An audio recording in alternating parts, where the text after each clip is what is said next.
So, ayan, magandang araw po sa ating lahat mga kabakyard. Welcome back po sa ating vlog ngayong araw. So, ngayong araw po, ang ating pong tatalakayin kung ano po ba ang number 1 na problema natin sa atin pong munting manukan sa panahon po ng tag-ulan o yun pong malamig na season na.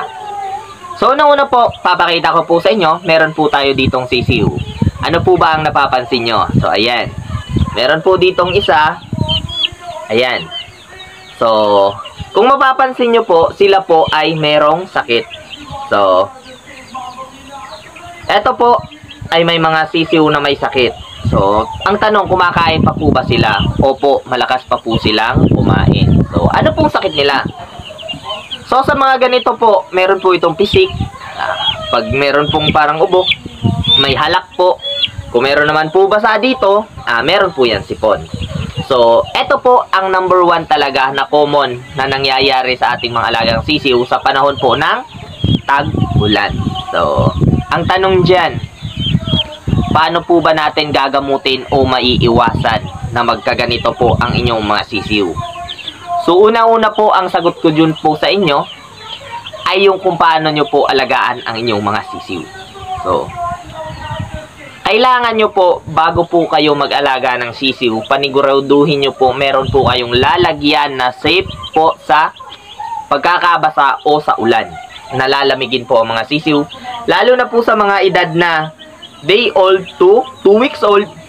Ayan po, prone po talaga yan sa mga sakit na sipon. O saka, yun pong magkakasakitan yung mga sisiw na parang lalamigin, nalalaylay po yung kanyang mga backpack. So, unang-una pong gawin nyo, maghanda po kayo ng magandang paglalagyan na safe po na hindi mauulanan at hindi lalamigin ang inyong sisiw.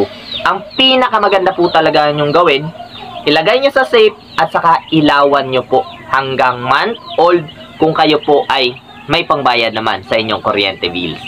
So, ang number 2 nyo pong gawin, pag ganito po kasi tag-ulan na nagkakaganito na po yung inyong sisiw, ihiwalay nyo po yung inyong mga sisiw na meron pong sakit na ganito, saka nyo po gagamutin.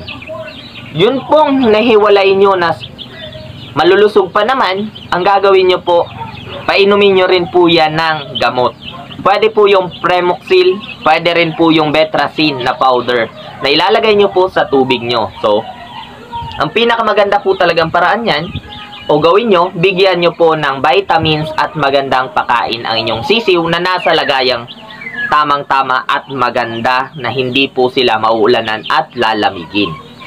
So, number 2, dito naman po sa mga may sakit na ganito, kagaya nito. So, wag po kayong mag-alala, nako, maniwala kayo, wag po kayong mag-alala at sasabihin nyo po ay kayo malulungkot na.